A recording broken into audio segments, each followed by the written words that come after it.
ये आकाशवाणी रायपुर है। छत्तीसगढ़ी समाचार बुलेटिन के संग प्रथा शुक्ला के जय जोहार। अब सुनाओ आज के प्रमुख समाचार। रायपुर में चलत राष्ट्रीय जनजातीय साहित्य महोत्सव में आज आने लोक कलाकार डहार ले सांस्कृतिक कार्यक्रम के प्रस्तुति दे जाथे। काली समापन कार्यक्रम में राज्यपाल होही शामिल। मुख्यमंत्री इंदिरा कला संगीत विश्वविद्यालय खैरागढ़ के जैसे बस्तर, सरगुजा और रायपुर में लोक कला और संस्कृति महाविद्यालय शुरू करे पर प्रस्ताव तैयार करे के दिन निर्देश। और मौसम विभाग अवैया 24 घंटा के बेरा प्रदेश के कुछ जगह में लू चले के चेतावनी दिन तउहे एक दो ठीन जगह में हल्का बारिश होए के संभावना है।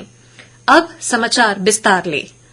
राजधानी रायपुर के पंडित दीनदयाल उपाध्याय ऑडिटोरियम में काली ले शुरू हुए राष्ट्रीय जनजातीय साहित्य महोत्सव में आने लोक कलाकार डहार ले सांस्कृतिक कार्यक्रम के प्रस्तुति दे जाथे।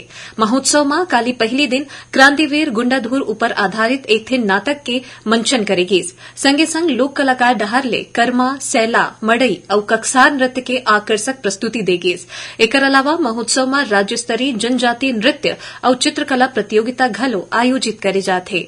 महोत्सव के चलत काली भारत जनजातीय भाषा और साहित्य के विकास तथा भविष्य विषयों पर आयोजित साहित्य परिचर्चा में देश के करीबन 20 झन प्रख्यात साहित्यकार मन हिस्सा ली और 23 झन शोधार्थी मन अपन शोध पत्र के वाचन करे।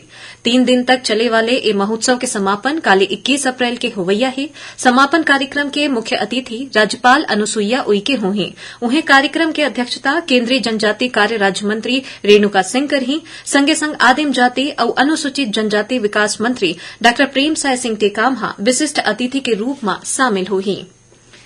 छत्तीसगढ़ के गोधन न्याय योजना ला राष्ट्रीय स्तर में एलेट्स इनोवेशन अवार्ड ले सम्मानित करे गे है। एलेट्स आत्मनिर्भर भारत समिति में राज्य ला कृषि में इनोवेशन कैटेगरी में ये अवार्ड दे गे है। नई दिल्ली में आयोजित 2 दिवसीय एलेट्स आत्मनिर्भर भारत समिट में काली Elets Techno Media Private Limited के संस्थापक, सीईओ और editor in chief Dr Ravi Gupta और टेक्सटाइल मंत्रालय के सचिव यूपी सिंह संयुक्त रूप ले ये अवार्ड ला प्रदान करें। छत्तीसगढ़ कोतिले ये अवार्ड ला संयुक्त संचालक RL खरेहा प्राप्त करें। मुख्यमंत्री भूपेश बघेल और कृषि मंत्री रविन्द्र चौबे प्रदेशवासी, कृषि विभाग और गोधन न्याय मिशन के अधिकारी, कर्मचारी, गौठान समिति और स्व सहायता समूह के माई लोगिन मन ला बधाई और शुभकामना दीन है। मुख्यमंत्री भूपेश बघेल प्रदेश के कला और संस्कृति के संरक्षण और संवर्धन पर इंदिरा कला संगीत विश्वविद्यालय खैरागढ़ के जैसे बस्तर, सरगुजा और रायपुर में घलो लोक कला और संस्कृति महाविद्यालय शुरू करे के प्रस्ताव तैयार करे के निर्देश दीन है। मुख्यमंत्री कहिन है कि महाविद्यालय के शुरू होए ले बस्तर और सरगुजा अंचल के लोक कला और संस्कृति के संरक्षण और संवर्धन ला बढ़ावा मिलही। श्री बघेल कहिन कि अमरकंटक के इंदिरा गांधी राष्ट्रीय जनजातीय विश्वविद्यालय के एक सेंटर छत्तीसगढ़ में घलो शुरू करे के प्रस्ताव केंद्र सरकार ला भेजे जाही। मुख्यमंत्री काली रायपुर में पर्यटन और संस्कृति विभाग के समीक्षा करत रहीन। ए मौका में उमन कहिन कि लोक कला दल के माध्यम ले आदिवासी अंचल में स्वास्थ्य, शिक्षा और जन कल्याणकारी योजना पर जन जागरूकता अभियान चलाए जाही। बिलासपुर के अटल बिहारी वाजपेयी विश्वविद्यालय के 3रा दीक्षांत समारोह काली आयोजित करे जाही। इस समारोह में उपराष्ट्रपति एम वेंकैया नायडू के वर्चुअल अभिभाषण के संग शुरू होही। समारोह के मुख्य अतिथि विश्वविद्यालय के कुलाधिपति और राज्यपाल अनुसुईया उइके होही। दीक्षांत समारोह में 168 झिन पढ़ैया लइका ला स्वर्ण पदक दे जाही। समारोह में पहली घाव दिव्यांग श्रेणी के अभ्यर्थी मन ला घलो स्वर्ण पदक दे जाना है। रायगढ़ वन मंडल के गारे पेलमा सेक्टर 2 कोल ब्लॉक के वन व्यपवर्तन स्वीकृति पर छत्तीसगढ़ के वन और जलवायु परिवर्तन विभाग डहार ले केंद्र सरकार अनुशंसा पत्र भेजे गए है। जानबा के मुताबिक पाछू 18 अप्रैल के महाराष्ट्र के ऊर्जा मंत्री नितिन राउत मुख्यमंत्री भूपेश बघेल ले इस संबंध में भेंट करके गोटबात करे रहें। एकर बाद मुख्यमंत्री नियमानुसार मदद करे के गोटबात करे रहें। छत्तीसगढ़ी समाचार बुलेटिन आप मन आकाशवाणी रायपुर ले सुनत हव।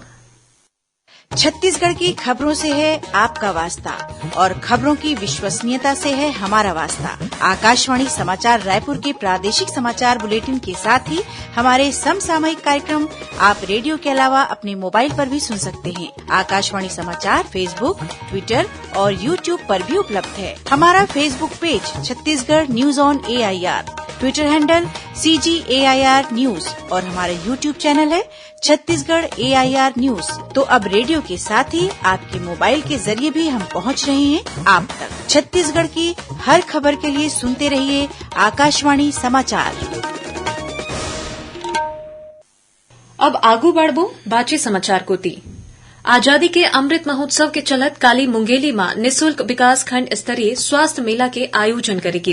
कार्यक्रम में मुख्य अतिथि के रूप में सांसद अरुण साव और विधायक पुन्नूलाल मोहले शामिल हुईन। ए अवसर में श्री साव कहीन के आजादी के अमृत महोत्सव में केंद्र सरकार डहार ले देश के हर एक विकास खंड में निःशुल्क स्वास्थ्य मेला के आयोजन करे जाते। उन्हें श्री मोहले कहीन के लोगन मन ला स्वास्थ्य के प्रति जागरूक करे बर जिला अस्पताल में उपलब्ध स्वास्थ्य सुविधा के विस्तृत प्रचार प्रसार करे जाना चाहिए। ए मेला में करीबन 836 हितग्राही मन के स्वास्थ्य परीक्षण करेगी। जरूरतमंद मन ला दवाई के अलावा चश्मा और छड़ी निःशुल्क बांटेगी। राजनांदगांव जिला में 22 अप्रैल ले समस्या निवारण शिविर के आयोजन करे जाही, जेकर शुरुआत जिला के सुकुल दहन गांव ले होना है। इस शिविर में जिला प्रशासन डहार ले ग्रामीण मन के समस्या ला सुन के उखर तुरते निराकरण करे के प्रयास करे जाही। एकर बर जिला प्रशासन डहार ले सबो विभाग प्रमुख ला तैयारी करे के संग पहुंचे के निर्देश दी गिन है। प्रधानमंत्री नरेंद्र मोदी काली लोक सेवा दिवस में लोक प्रशासन में उत्कृष्टता पुरस्कार दी हैं। ये पुरस्कार बछड़ 2021 बर दी जाही। जन कल्याण खातिर केंद्र और राज्य सरकार के जिला और संगठन डहार ले करेगे असाधारण और नवीन काम बुता बर सम्मान बर ये पुरस्कार दी जाते।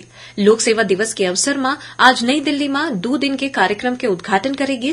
ये अवसर में विज्ञान और प्रौद्योगिकी मंत्री डॉ जितेंद्र सिंह कहीन के पहली लोक प्रशासन में उत्कृष्टता बर प्रधानमंत्री पुरस्कार अधिकारी के व्यक्तिगत काम में आधारित हुआ रहीस। फिर अब ये पुरस्कार आने जिला के प्रमुख कार्यक्रम के प्रदर्शन में आधारित होते। सुकमा जिला में सुरक्षा बल मन एक आईडी बरामद करे हैं। पुलिस अधीक्षक सुनील शर्मा बताइन कि कोबरा बटालियन और सीआरपीएफ के जवान मन आज बिहिनिया सर्चिंग में निकले रहीन। यही बेरा जिला के करीगुंडम इलाका ले ए आईडी ला बरामद करेगी है। माओवादी मन ए आईडी जवान मन ला नुकसान पहुंचाए के उद्देश्य ले लगाए रहीन। बाद में सुरक्षा बल मन आईडी ला मौका में ही ब्लास्ट करके नष्ट कर देन। घटनास्थल ले वायर समेत आने जिनिस बरामद करेगे है। भारतीय जनता पार्टी महिला मोर्चा के आह्वान में सामाजिक न्याय पखवाड़ा के चलत काली मुंगेली में पोषण अभियान कार्यक्रम के आयोजन हुई। कार्यक्रम में मुख्य रूप ले सांसद अरुण साव और विधायक पुन्नूलाल मोहले शामिल हुईन। ए मौका में मितानिन आंगनबाड़ी कार्यकर्ता सहायिका और गर्भवती माई लोगिन मन के सम्मान करेगी। ए माई लोगिन मन ला पोषण आहार के रूप में फल बिस्कुट और दूध बांटेगी। अब सुनो मौसम के हाल। मौसम विभाग अवैया 24 घंटा के बेरा प्रदेश के कुछ जगह में लू चले के चेतावनी दिन है। विभाग रायपुर, सरगुजा, दुर्ग और बिलासपुर संभाग के कुछ हिस्सा में ग्रीष्म लहर चले के संभावना जताई है। मौसम विभाग के अनुसार ए बेरा प्रदेश के उत्तर दिशा में उत्तर पश्चिमी और दक्षिण दिशा में दक्षिणी हवा के आगमन हुए हैं और एकरे से तिर काली दक्षिण छत्तीसगढ़ में 1-2 जगह में हल्का वर्षा होए या फिर गरज चमक के संग आकाशीय बिजली गिरे के संभावना है। उन्हें प्रदेश के अधिकतम और न्यूनतम तापमान में विशेष परिवर्तन होए के आसार नजर नहीं आते। रायपुर संभाग में अधिकतम तापमान में थोड़ा गिरावट होए की संभावना है। आखिर में प्रमुख समाचार एक घाव फिर। रायपुर में चलत राष्ट्रीय जनजातीय साहित्य महोत्सव में आज आने लोक कलाकार डहार ले सांस्कृतिक कार्यक्रम के प्रस्तुति दी जाते। काली समापन कार्यक्रम में राज्यपाल होही शामिल। मुख्यमंत्री इंदिरा कला संगीत विश्वविद्यालय खैरागढ़ के जैसे बस्तर, सरगुजा और रायपुर में लोक कला और संस्कृति महाविद्यालय शुरू करे बर प्रस्ताव ला तैयार करे के निर्देश दीन है। और मौसम विभाग अवैया 24 घंटा के बेरा प्रदेश के कुछ जगह में लू चले के चेतावनी दिन है। तो उन्हें छत्तीसगढ़ प्रदेश के 1-2 ठिन आने जगह में हल्का वर्षा होए के संभावना है। संगे संग बिजली गिरे के हल्का गरज चमक के घलो आसार जताए हैं। एकरे संग छत्तीसगढ़ी समाचार बुलेटिन इहे सिरावत है। जय जोहार।